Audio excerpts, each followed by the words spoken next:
Síguenos en Twitter, @Factores de Poder.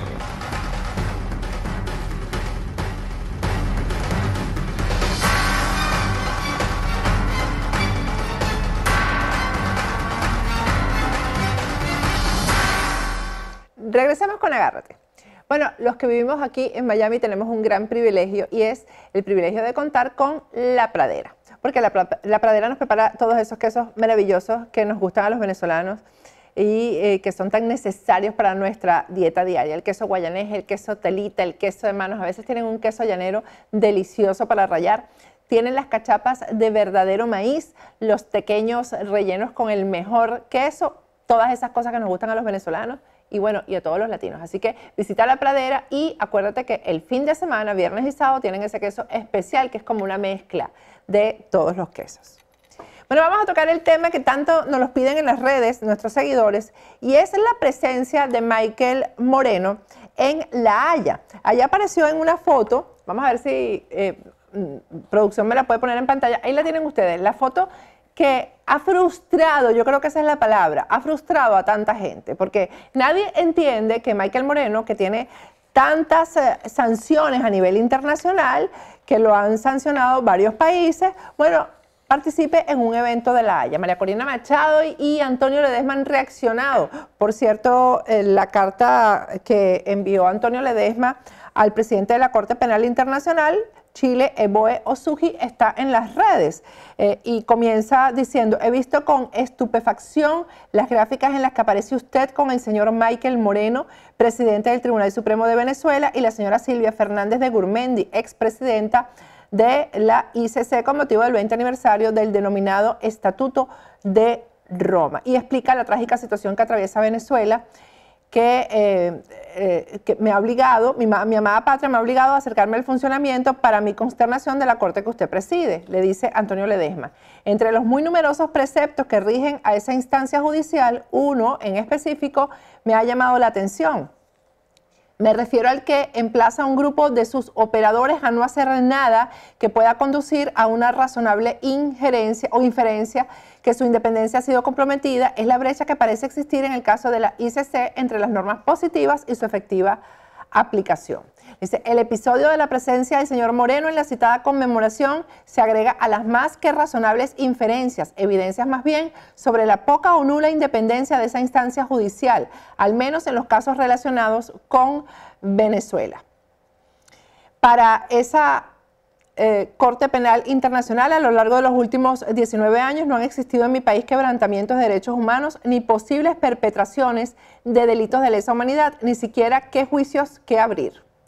Todo a contravía de los graves pronunciamientos de la Comisión Interamericana y la Corte Interamericana de Derechos Humanos, del Alto Comisionado de Derechos Humanos de la ONU, de las numerosas relatorías y grupos de trabajo también de la ONU, como los de independencia de jueces y abogados, detenciones arbitrarias, los que atienden casos de torturas y otros tratos crueles, inhumanos y degradantes de diversas expresiones de preocupación de facultades de derecho de ONG.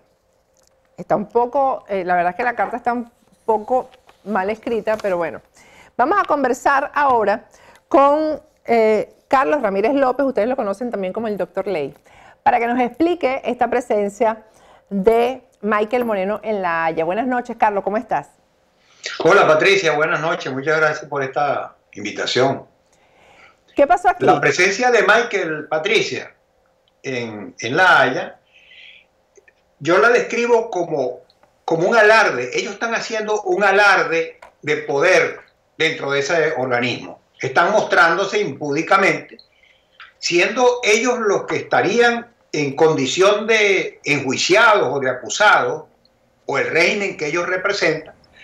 Entonces aparecen sonrientes, dándose la mano y interviniendo en unos eventos ahí de la Corte Penal Internacional, cuando esa corte, la fiscal, para poder entrar a conocer de una denuncia contra los funcionarios de la dictadura venezolana, tendría que declarar primero, en base al principio de complementariedad, que la justicia venezolana no funciona.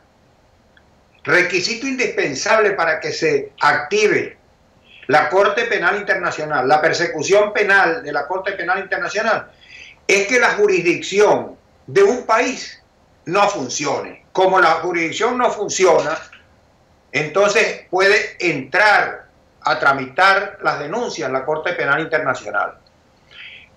Luego, esa contradicción de tener que declarar que la justicia no funciona, pero tienen al representante de esa justicia interviniendo en actos oficiales, tomándose fotografías, eso es una cosa absurda. Están diciéndole al mundo, aquí no hay nada que hacer. Aquí lo que se tiene es una conexión específica con el gobierno de Venezuela, con el gobierno dictatorial de Nicolás Maduro. Eso es lo que yo veo, es lo que creo además que está percibiendo todo el mundo, Patricia.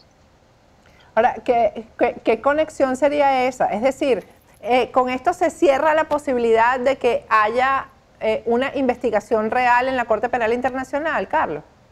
Bueno, hace tiempo tú has venido siguiendo las cosas que yo he venido diciendo. Yo vengo diciendo esto desde hace mucho, porque la historia que la he venido narrando en mis artículos del Nacional es que yo me puse a escribir una denuncia. Llegué a la conclusión de que lo que estaba ocurriendo en Venezuela, además de los asesinatos y las torturas, era un genocidio por hambre, que era lo mismo, es lo mismo matar a tiros que matar por hambre. Entonces me propuse hacer una denuncia en ese sentido. Pero me enteré en ese momento que habían 22 denuncias anteriores y las habían cerrado, habían fracasado. Entonces yo dije, yo no quiero que la mía vaya a fracasar, voy a instruirme mejor porque a lo mejor es que están mal hechas. Entonces tomé un curso que estaban dando en ese momento precisamente, por casualidad, en una universidad en Washington, la American University, que sobre cortes internacionales, derechos humanos y tratados internacionales. Me fui a Washington y hice mi curso. Y allí me enteré, en ese curso, por cierto, los profesores eran todos de muy alto nivel, habían profesores, estaba un magistrado de la Corte Internacional de La Haya, la Corte de Justicia Internacional, que es distinta a la Corte Penal, habían dos profesores de las Cortes Penales hechos para la Yugoslavia, para la ex-Yugoslavia, y estaba la presidenta de la Corte Penal Internacional, la doctora Silvia de Gurmendi, también estaba allí, y interrelacionando con esa gente en aquel curso, que duró varios meses, pues llegué a la conclusión que no, ni estaban mal hechas las denuncias, ni había errado el camino los denunciantes, sino simplemente que la Corte Penal Internacional es un elefante blanco que no funciona. Y entonces así comencé a decirlo, pero no se me creyó, no se me creyó. O sea, decía, bueno, este está diciendo cosas, quién sabe por qué motivo.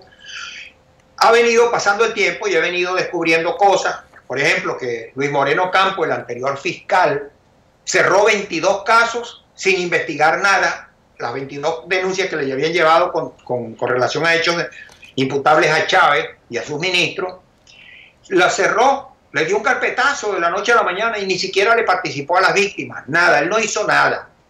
Cuando Patricia Yaniol lo entrevista en CNN, preguntándole por eso, él dijo, no, es que ahí lo que habían eran unas peleas callejeras con la policía. Así califica. Yo publiqué eso y está en los videos que hice al respecto, y donde yo digo, yo acuso a Luis Moreno Campo. Y a ese fiscal además le descubrieron que tenía unas cuentas secretas en los Panama Papers, respecto a los Panama Papers.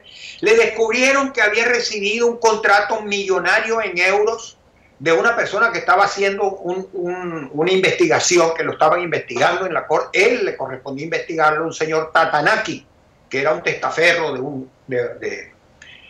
uno de estos personajes que estaba siendo investigado. Entonces, ese era el fiscal. Y la segunda de él era Fatou Bensouda. Y he explicado que esta señora proviene de una dictadura. Ella fue la mano derecha del dictador Yahya Jammeh, el dictador de Gambia, que se mantuvo 22 años en el poder, dio un golpe de Estado parecido al caso de Chávez, se montó, cerró los partidos políticos, acabó con las instituciones que había en ese país, y el dictador. Y su mano derecha, su abogado, era Fatou Bensouda. Fue ministro de Justicia, fue fiscal general de Gambia durante aquella tiranía que fue feroz, fue denunciado por Amnistía Internacional. El hombre está viviendo exiliado en otro país porque lo sacó una comunidad una actividad de, bueno, de Carlos, grupos pero de entonces países de África. se podría ¿Perdón? se podría decir que Luisa Ortega Díaz también podría ser una Fatou Bensouda en el futuro, porque entonces ella también ha tenido los mismos cargos que tuvo esta con una dictadura y la gente la está apoyando y hay gente que la apoya y dice que es la salida a esto, que hay que apoyarla, etcétera. Bueno, lo de Luisa Ortega es un tema diferente. Por cierto, que la única denuncia que está en este momento, esa que Fatou Bensouda dijo que había abierto un examen preliminar, fue la que llevó Luisa Ortega. Pero ¿cuál es la diferencia? Porque los cargos que tuvo la Fatou en esa dictadura son los mismos que tuvo esta señora en la dictadura de Chávez. Está bien, yo no te voy a discutir eso. Lo que te estoy diciendo es que el tema en este momento que estamos hablando es a quien le corresponde enjuiciar internacionalmente en la Corte Penal Internacional los hechos venezolanos, a la dictadura venezolana, a Nicolás Maduro y a sus ministros. No sé si a Luisa Ortega de repente le presenten una denuncia contra Luisa Ortega. Es a Fatou Bensouda, es a ella quien corresponde. Por eso es que estamos juzgando la actividad que le corresponde hacer a Fatou Bensouda, la fiscal de la Corte Penal Internacional. Ahora, el paso que Fatou Bensouda dio de abrir la investigación, ¿qué significó entonces? No, Patricia, no abrió una investigación. Ella abrió lo que se llama un examen preliminar. Okay. Eso no es la investigación, eso es ver los papeles que le han llevado con las denuncias, que hay, que están soportando las denuncias, a ver la verosimilitud de esos papeles, si tienen de verdad algún fundamento, si son documentos serios, si son documentos legítimos, eso es lo que ella hace, le corresponde, lleva casi 6 meses, lo hizo el 8 de febrero, abrió, fue el informe que ella dio. Y del 8 de febrero a hoy van casi 6 meses. El 8 del próximo mes van 6 meses. Y no ha terminado de ver esos documentos. No ha terminado ese examen preliminar. Después de ese examen preliminar le corresponde entonces tomar la decisión si pide a la sala de cuestiones preliminares que la autoricen a una investigación. Ella podría hacer eso. Vamos a ir a un corte. Al regreso quiero que hablemos de 2 cosas. La hermana de Tarek El Aissami y el papel que está jugando. Y si esta situación es así, yo quiero saber, porque realmente soy ignorante de estos temas, si hay como una especie de instancia superior a esto, o si esto simplemente se va a quedar así, si no hay quien ponga reparo en esto de la justicia internacional, porque hay que ver que casos de violaciones de derechos humanos, casos criminales contra el Estado, contra el régimen de Nicolás Maduro, hay para votar para arriba, con argumentos, con pruebas, con testimonios, con todo. Entonces, ¿qué va a pasar con eso? ¿Eso se va a quedar así? Al regreso vamos a hablar de eso. Okay. Antes de irme a un corte, quiero hablarles a las personas que necesiten dinero en efectivo.